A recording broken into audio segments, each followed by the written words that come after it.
चंपा है जो सुबह से ही चल रही है, लेकिन फिर भी अब भी सोच रही है अब भी मैं चलूं। अब तो सुबह से चल रही है ना, चल चलो। ये सुबह से चल रही है, फिर भी अभी पता नहीं क्यों कहाँ गई थी ये। चलो, तो यहाँ चल रही है। अभी सुबह का, शाम का दृश्य इस प्रकार है, सुबह का भी इसी प्रकार से रहता है। जय माता दी सभी को, हर हर महादेव। आज जो मैं जानकारी दूंगी वह है शारीरिक कमजोरी के लिए। यदि महिला हो या पुरुष हो, यदि आपके अंदर शारीरिक कमजोरी है, आपको सफ़ेद वाटर यानी पानी की शिकायत है, आपके बाथरूम के रास्ते से सफ़ेद पानी निकलता है, इससे बहुत कमजोरी आती है। यह बीमारी महिलाओं को भी होती है और पुरुषों की भी होती है। तो आप लोग एक आसान सा प्रयोग कर सकते हैं। यहाँ मेरे पास में है कोच, यह लगने वाली कोच नहीं है। आप 15 से 20 दिन यदि कोच की सब्जी बनाकर खाते हैं तो यह बीमारी ठीक हो सकती है। दूसरा, आप कोच के बीज को निकालिए, कम से कम ज़्यादा नहीं तो 10 कोच के बीज और 10 सफ़ेद चिरमू, यह लेकर आप 1 लीटर दूध में इसको अच्छे से पकाइए। वह 1 लीटर दूध का मावा बन जाए तो थोड़ी सी शक्कर डालकर आप प्रतिदिन सुबह उस मावे को खाइए। आपकी कमजोरी छूमंतर हो जाएगी, चाहे महिला हो या पुरुष हो। यहाँ कोच पाक, इसका कोच पाक बनता है जो काफ़ी पावरफुल होता है, लेकिन मैं आप लोगों को सिर्फ इसकी सब्जी बनाने के लिए बता रही हूँ और जो इसका मावा है वह खाने के लिए बता रही हूँ। यदि छोटे बच्चे को कमजोरी है तो आप इसका मावा बनाकर प्रतिदिन 1 चम्मच मावा उसको खिलाइए, या बड़ा ही चमत्कारी प्रभाव दिखाएगी। हमारे अमन बाबा बहुत कमज़ोर थे, हमने इसका जो मावा बनाकर खिलाया था वह बड़ा ही चमत्कार था। आज अमन बाबा की इतनी अच्छी हालत है, उनको बुखार उखार कुछ भी नहीं आता है, वह एकदम स्वस्थ है, उनका शरीर एकदम स्वस्थ है। इतनी सारी सबको बीमारियां होती हैं, उनको कुछ नहीं होता है। और मैं भगवती से प्रार्थना करती हूँ कि कभी भी उनको कुछ ना हो। तो इसी हिसाब से हमारे यहाँ की चीज़ें चलती हैं और मैं जो भी चीज़ें जो आसान और सरल सी चीज़ें होती है वही देती हूँ। तो हमारे यहाँ काफ़ी मात्रा में है। यहाँ मैं इसकी सब्ज़ी बनाती हूँ और सब्ज़ी बनाकर इस सीज़न में कम से कम ज़्यादा नहीं तो 25-26 दिन इसकी सब्ज़ी मैं ज़रूर खाती हूँ। अमन बाबा को भी खिलाती हूँ। जब गुरुजी थे, गुरुजी को तो बहुत शौक था इसकी सब्ज़ी का, लेकिन मैं भी इसकी सब्ज़ी बनाती हूँ। इसकी सब्ज़ी जिस प्रकार से हम राजमा की सब्ज़ी बनाते हैं उसी प्रकार से बनाते हैं और काफ़ी टेस्टी होती है। यहाँ लगने वाली कोच नहीं है, यह सिर्फ आयुर्वेद में बहुत सारी चीज़ों में काम आती है। और यह हमारे यहाँ शाम का दृश्य जो बहुत ही सुंदर है, आप देख सकते हैं।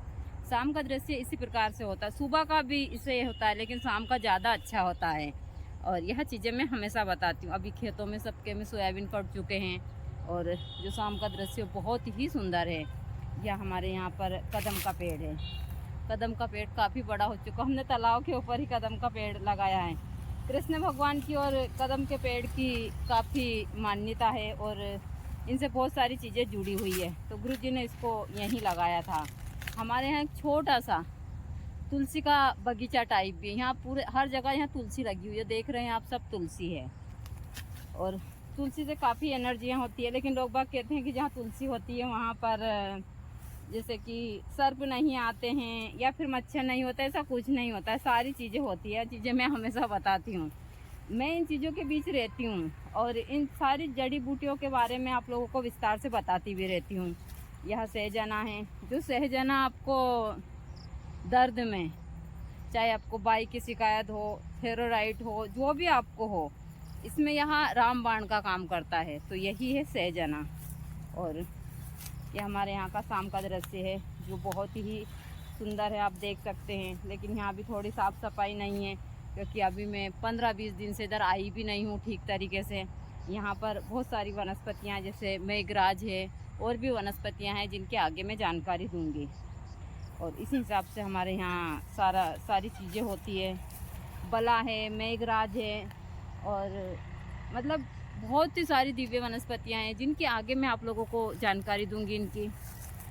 देखिए, मेरा काम है हमेशा इन जड़ी बूटियों की जानकारी देना और सही तरीके से देना। आप लोग इनका सही से प्रयोग करते हैं तो ये काफ़ी फ़ायदेमंद होती है। हमने हमारे आश्रम के आस पास सिर्फ जड़ी बूटियाँ ही लगाई है और इन जड़ी बूटियों को जैसे कि मैं बताती हूँ कि अब यहाँ कोई नहीं आ रहा है तो सारी चीज़ें बंद हैं, तो मैं आप लोगों को इसी हिसाब से इसके सारे प्रयोग देती रहती हूँ।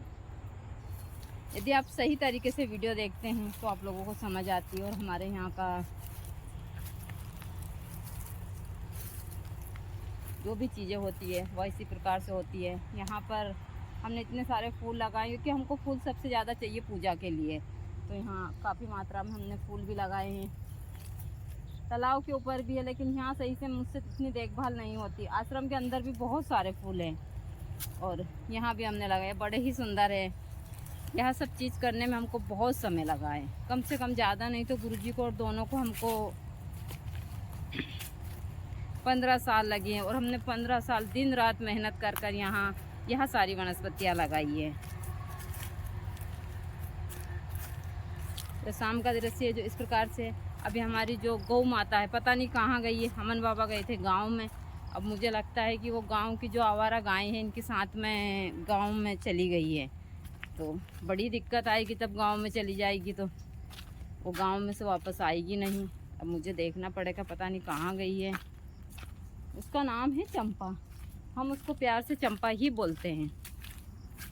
हमारे यहाँ पर बहुत सारी ऐसी चीज़ें हैं। अब थोड़ी साफ़ सफाई यहाँ पर नहीं है। मैंने अमन बाबा को बोला था कि आप इसको अच्छे से देख लो, यहीं पर है। इसे तो बच्चा है उसका छोटा, वो जाती नहीं है कहीं, लेकिन फिर भी अभी मैं उसको दिखाती हूँ, मुझे उसने देख लिया है। तो हम जा रहे हैं अब हमारी चंपा को लेने के लिए। यह बड़ी ही शैतान है और अब देख सकते शाम का दृश्य बहुत ही सुंदर है।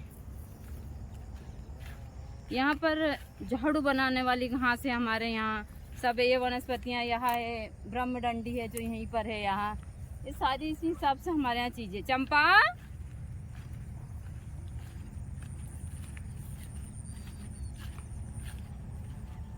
सब किसानों के खेत खाली हो चुके हैं। अब सब लोग यहाँ पर सोयाबीन लगाएंगे। ये किसान के खेत हैं जो एकदम खाली हो चुके हैं, दूर दूर तक खेत है। कुछ किसान आगे भी लगा रहे हैं जो सोयाबीन सब ने हार्वेस्टर से कटवाए हैं। तो यह हमारे यहाँ का जो दृश्य इसी प्रकार से होता है।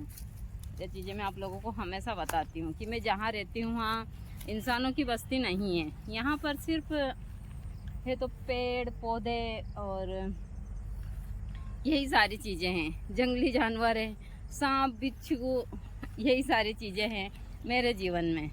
लेकिन यह इंसानों से ज़्यादा अच्छे हैं क्योंकि इंसानों का तो कोई पता नहीं है।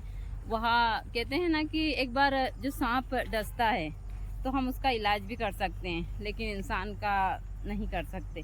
चलो चलो चलो चलो। इसके पैर में रस्सी आ चुकी है। बड़ी शैतान है लेकिन बहुत समझदार है। ये इसका दूध है जो काफ़ी भैंस की तरह मोटा है। हम इसका घी वगैरह सब हम यहीं से ही लेते हैं। लेकिन मैं हमेशा देखती हूँ सोशल मीडिया के ऊपर कि जो गाय का दूध मार्केट में कम से कम ज़्यादा नहीं तो 50-60-100 के हिसाब से भी मिल जाता है, लेकिन हमारे यहाँ 25-30 का जाता है। यहाँ घी होता है जो गाय का घी, यहाँ पर 800 बहुत से बहुत 1000 रुपये। और मार्केट में हम जाते हैं तो 15 से 2000 3000 तक शुद्ध गाय का घी मिलता है। हमारे यहाँ भी घी है, वहाँ 800 जाता। हम तो नहीं देते, हम हवन पूजन में सारा घी इसका ही इस्तेमाल करते हैं और सारी चीज़ें यही हैं। हमको लकड़ी वगैरह लेने कहीं भी जाने की आवश्यकता नहीं पड़ती। अब पूरी सर्दी भर चूल्हा जलेगा, जो लकड़ियाँ यहीं मिल जाएगी। तो अभी यह पानी पी रही है, जबकि इतनी ख़राब, इतना बड़ा तालाब भरा है पीछे। तालाब में पानी नहीं पीती है, जो यहाँ भरा हुआ ठेल में पानी है वही पीती है। तो जानवरों का ऐसा ही होता है। अमन बाबा ये बांध दो तो इसको, गाय आ गई तुम्हारी। नन्ना भी आ गया है। ये नन्ना बड़ा बदमाश है हमारा, देख सकते हैं। मुझको तो बहुत मारता है। नन्ना है, छोटू है, सब लोग हैं। अब गए लोग अंदर। ये बड़े ही बदमाश है। तू कहाँ गया था? इसको यहाँ मार रही है, इसको बहुत मारती है गाय। इन दोनों की बिल्कुल नहीं पड़ती। चल बांध दो कि मैं आऊँ? चलो ठीक, तू आ जा। ये कुत्ते की और गाय की बिल्कुल नहीं पड़ती है। इसको गाय को लगता है ये मेरे बछड़े को मारेगी या काटेगा, तो इन लोगों की बिल्कुल नहीं पड़ती है। आइए आप लोगों को मैं शाम के समय की माता रानी के दर्शन करवा देती हूँ।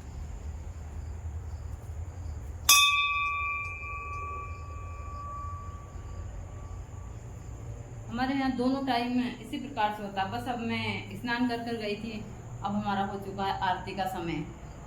6 बज गए हैं, तो अभी मैं हवन करूँगी, आज पूर्णिमा है तो, और आरती वगैरह यही सारी चीज़ें। थोड़ी देर में आरती वगैरह पर सारी तैयारी, फूल तोड़ लिए हैं, सारी चीज़ें हो गई हैं, सब तैयारी या फूल वूल सब तोड़ कर रखे हैं। अब सिर्फ आरती ही करनी है।